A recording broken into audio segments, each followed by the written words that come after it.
Hello, it's Dawn here and welcome to my channel.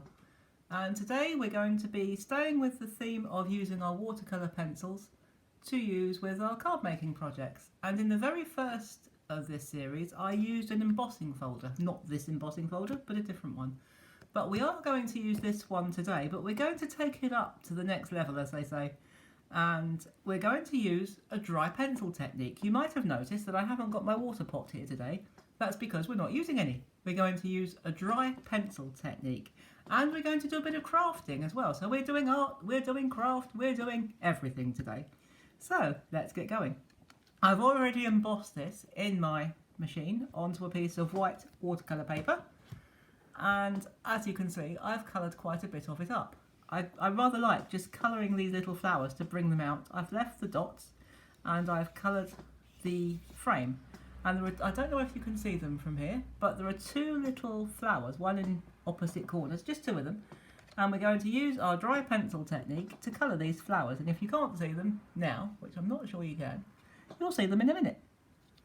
So as we go over these flowers, hopefully you'll see them magically appearing, and we'll keep it simple. We'll make them both the same colour. We're not going to add water to this, as I've said, we're just going to use a dry pencil technique. So there's one, and here comes the other one, and there's the other one. So you can do this, it's almost like a rubbing. So you can do that to add colour. And I did promise you we would do a bit of craft on this channel today, and that's exactly what we're going to do right now. Now I'm going to move that to one side. I'll just leave it there so you can just see it, so that we don't forget what it looks like. Now, I wanted to use some of these flowers, or one of these flowers, to put in the centre there. The only problem is I don't want them white. I want them to be a reddy colour, but I haven't got a red flower. So what do? Now, if you've done craft, or if you do craft as well as art, you may have these alcohol pens, or perhaps Sharpie pens, permanent pens. So what we can do, we can take one of these, keep it on the carrier sheet, that way you won't mess up your surface, your work surface, and you just colour over them like that. You can use your colouring pens, or even if you've only got felt tip pens, if that's all you've got, you can use those for this type of project. That's absolutely fine. And you can colour it all over. Choose the colour of the flower that you're going to use. Not that it matters, because if you've got a pack like this, they're all the same. And you just do that, and you keep going all the way around. We won't do that right now, but you get the idea. And when you've done that, you will have a flower that looks like that. Well, let's just move the carrier sheet out of the way as well. And when it's all done, it will look like that. And we are going to, we'll do it so that you can see it.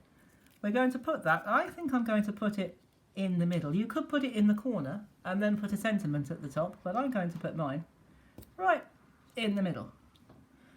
And just so that we make this into a card, I have done some cross hatching. Now if you're familiar with pencil painting, I'm sure you know how to do cross hatching. All you do, I'll show you very quickly, one way, when you do it one way, you hatch or you stroke in that direction. Do it, hatching and cross hatching is usually done diagonally, so you do it that way, and then you usually do it in a different, if you're doing cross hatching you'd usually do it in a different tone, and then you would just go back the other way like that. So that is hatching is doing it one way, cross hatching is doing it two ways, and so that's what we're going to do with that one. In fact, that's what I've done with that one. And on here I have put some foam tape just on the back, and I'm very quickly going to take that off. Just going to take the backing paper off, that is. And just move that over to one side. And I'm going to lay this in the centre of my cardstock. And we have a very pleasing greeting card like that. And that can be, you can stand it that way. It does stand up. Or if you prefer, you can stand it that way. So this is a 6x6 card. So if you do it like that, you can stand it either like that or like that, whichever you prefer. So I hope you've enjoyed this video, and if you were with me yesterday, I hope you enjoyed my bonus video of the big canvas that I did. It was good fun, and I do recommend doing that from time to time. although it does weigh your pencils down, so do be careful. So in the meantime, I hope you've enjoyed this project, and I hope you'll enjoy the next project. And we'll be doing another project to use watercolour pencils for adding to our greeting card making. And so in the meantime, stay safe, have a good day, and have fun with your painting. And I'll see you very soon. Bye bye for now.